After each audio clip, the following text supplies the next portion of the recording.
The Hawks beat the Bucks in game 1. 48 points from Trae Young, bro. He shimmied. Him and John Collins just came together. This is how out of pocket this team is. In a good way. This is a good way. These motherfuckers. In the third quarter of an Eastern Conference Finals game, Trae Young is throwing a alley-oop off the backboard in traffic to another player and John Collins. This is how lit the Hawks are right now.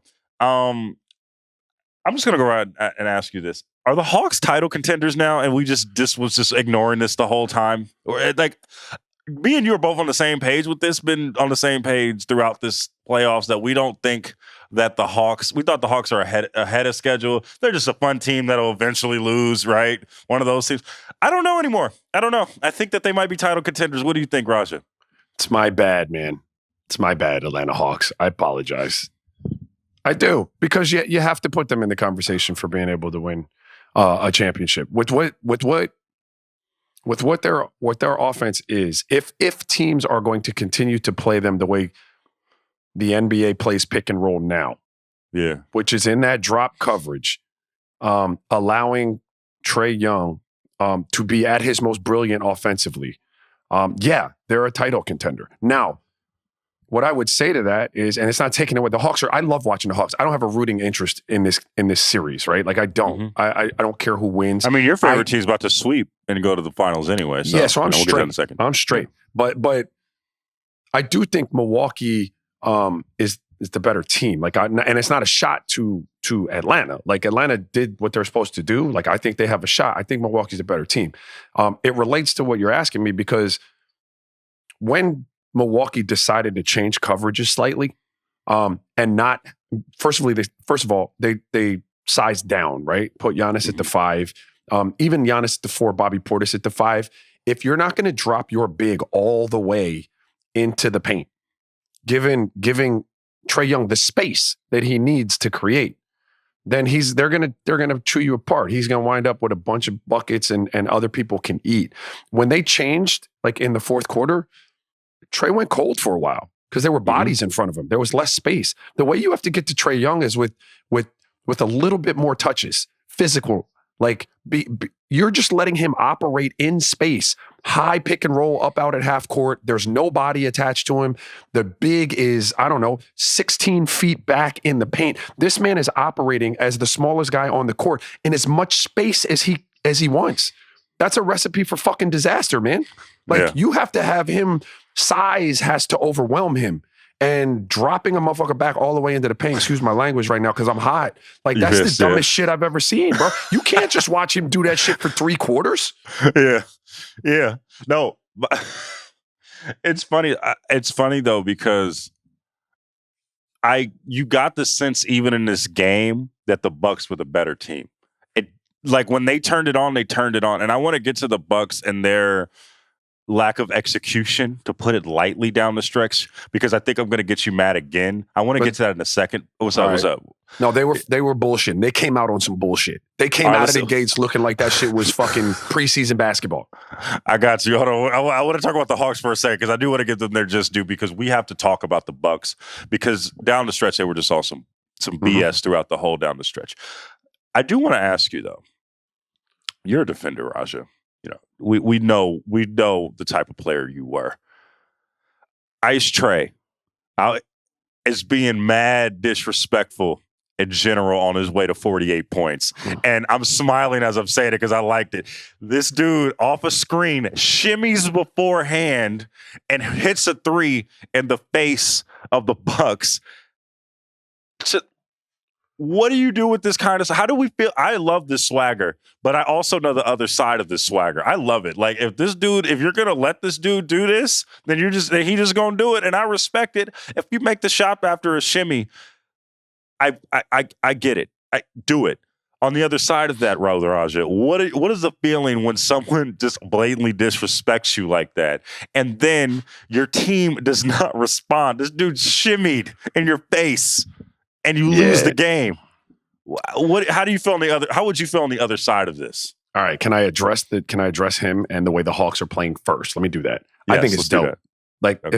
If somebody's gonna let you act a fool, And you obviously, there's a joy that they play with that I like to watch, that off the backboard shit. Like they're playing with, that's a joy. That's a, you know how much audacity you have to do to throw a ball off the backboard in a Eastern Conference Finals? You out there having fun, bro. And I love it. And so to that point, if a dude's going to let you shimmy on him, shimmy on his ass. And then you better knock it down, though, which he did. Which he did. From my perspective on the other team, though, I'm hot. Like, I can only do so much as the man tasked with guarding Trae Young. Can you dig what I'm saying? Because they're screening me over and over. So I have a choice. Like, I can go under it if it's really high, right? And but he's got stupid range. So he's going to get as many shots as he wants off of that. Or I can climb up and try to get over the top of that screen. But now I'm on his back and he's coming downhill and there's no resistance to him until he gets inside the free throw line. I can't do anything with that. I'm on his back. So I guess what I'm saying to you is I would want to take not dirty plays on him, not cheap shots at him, but I would want to make him pay for that by being as physical as I could on every possession. Can you dig what I'm saying? Like, just within the flow of the game, there are shots that you can take on people that are not outside of the scope of basketball. The cumulative effect, hoping, to wear him out. But if they're just going to let him operate in space and I have no help on those screen and roll situations, then I can't do it. They were setting so many screens just outside the three-point line, right? And you could see how great they have great defenders on the Bucks. They do. You set a screen if Holiday is the initial defender, is the initial primary defender. You do a screen, you switch PJ Tucker onto him. You do another screen, you switch Giannis onto him. Trae didn't give one fuck about this. He shot in the face of Giannis from like 35 feet out. He doesn't care. My question to you is, though, it's funny because I'm looking at the stat line right now. I see some Iverson vibes on this. Do you see any Iverson vibes with Trae Young? Just from a stature standpoint, and just like he is their primary offense, especially on that 0-1 Sixers team where Iverson was, he had to give you guys 35 and give you 38 and 48 for you guys to be in, and this was like early 2000s, so the final scores were like 99, 98 or whatever, but he had to give you that offense. I see that with Trae Young right now. Do you see any similarities between the two? Yes and no. Like stature, yes. Having to carry the load of your offensive responsibility for the team, yes. Obviously, Chuck didn't shoot like he shoots from as far as he shot. He was more of a rim finisher, mid-range. He shoots some threes, but their styles are different. Didn't play out of pick and roll as much as Trae Young. I mean, he's in pick and roll predominantly. Yeah, I mean, I don't know what percentage of the time, but it's pretty high percentage of the time. So yes and no, Logan. Man, I don't know, dog. Like so you talk about the Giannis possession, right? Yeah. That Giannis possession where he shot it. Giannis, what the fuck are you looking at? Like, he was looking away let's from the play. Let's transition into Bucks right now. Yeah, let's go into the Bucks. Like, he was looking for a screen, I have to guess, right? And Trae is a gifted scorer, bro. He caught you looking away. He was deep. You didn't expect it, and he pulled it.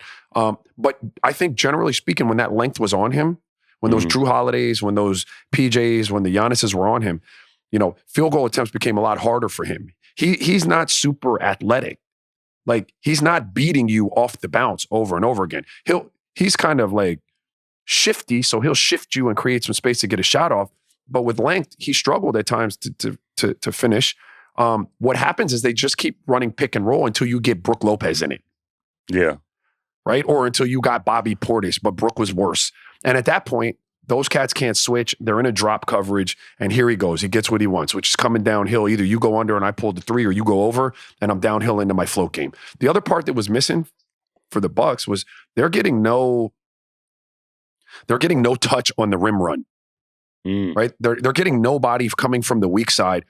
Real talk, the Hawks were struggling with that down the stretch too on those couple timeouts. When they came out, they were getting no touch when Drew Holiday and Chris Middleton were coming off of Giannis, and now Giannis is rolling. Whoever's in that weak side corner, or whoever's in that corner on the back side of that, has to come over and take away the big at the rim.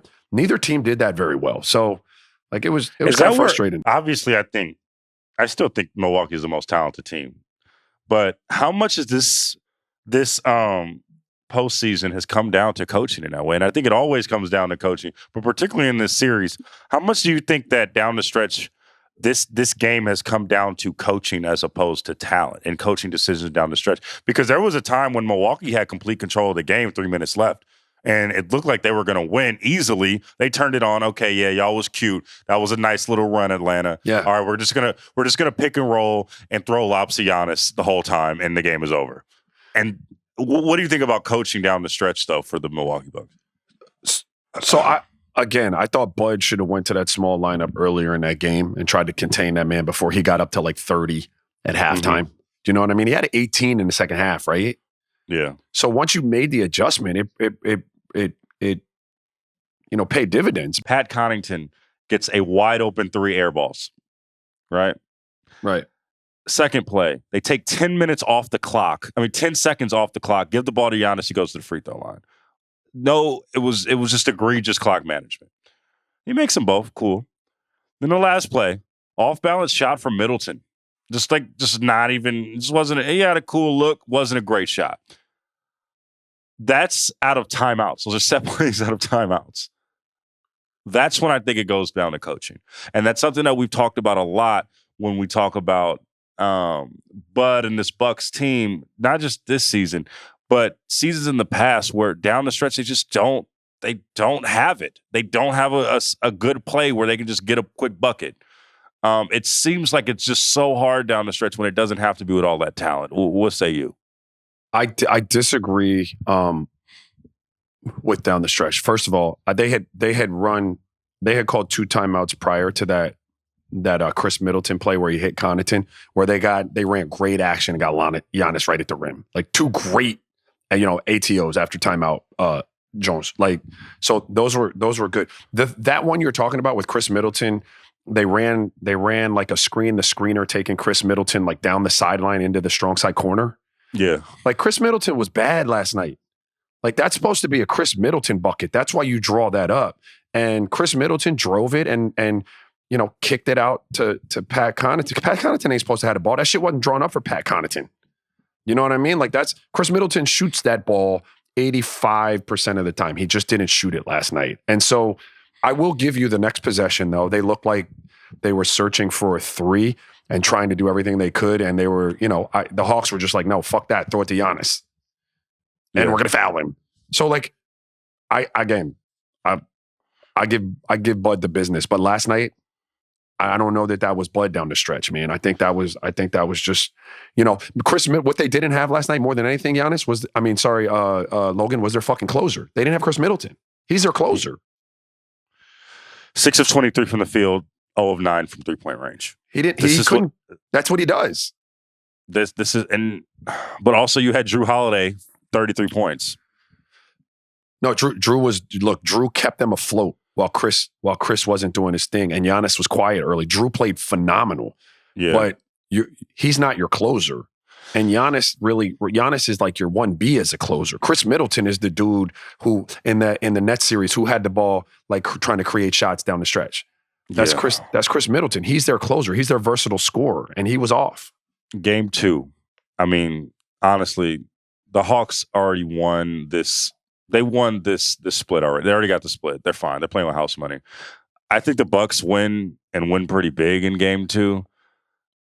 I don't know what's going to happen beyond that. Do you? I still have the Bucks winning the series. The Hawks have had just a perfect storm, and I don't discount that. I do not discount that. I just, things have just gone their way in a way that's like, it's just in a magical way where just, when you, it's like they're destined, similar to the Phoenix Suns in a lot of ways, where it's just like a lot of breaks are just going their way this season or in this postseason. So I got the Bucks winning game 2 and ultimately winning the series, but it's looking a little shaky. What you think?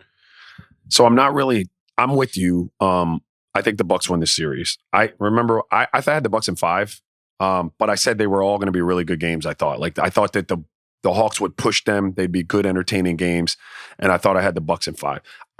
I'll give you 6 maybe now, right after they stole that game. But I do think the Bucks are the better team, and I think you were saying Trae had 48 and they lost. What do you do? What do you do now? Yeah. You know, now ifs was a fifth. I get it. But like you were really, really close. So Trae's gonna have to do that. And I can't, boy. But if you come out there with that boy again in the drop coverage, here's what you need to do. If Brook Lopez is gonna play and you're gonna have him in a drop coverage because you're stubborn, you know what you need to do with Brook Lopez? Post his ass up. Do you remember old Brook Lopez? No threes, no threes. You know what old Brook Lopez used to look like with the Nets? Oh, I do. That was all post work. He's got footwork. Like, and correct me if I'm wrong, but Capella was playing Giannis. He has to produce something to warrant being on the court, allowing Trae to score them points. I'm going to make you more mad, Raja. I think I'm going to make you more mad. I'm looking at the stat sheet. Brook Lopez went 3 of 7 from the field. 4 of those shots was from 3-point range. Come on, man. What the fuck? Come on, man. Come on, man.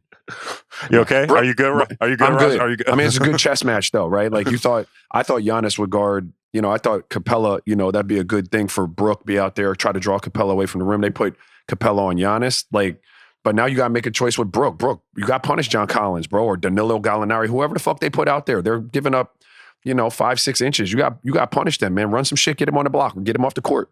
Yo, man, Capella, we all saw what happened with him and Embiid. He held his own last night. He had 12 and 19. Yes, sir. Respect that.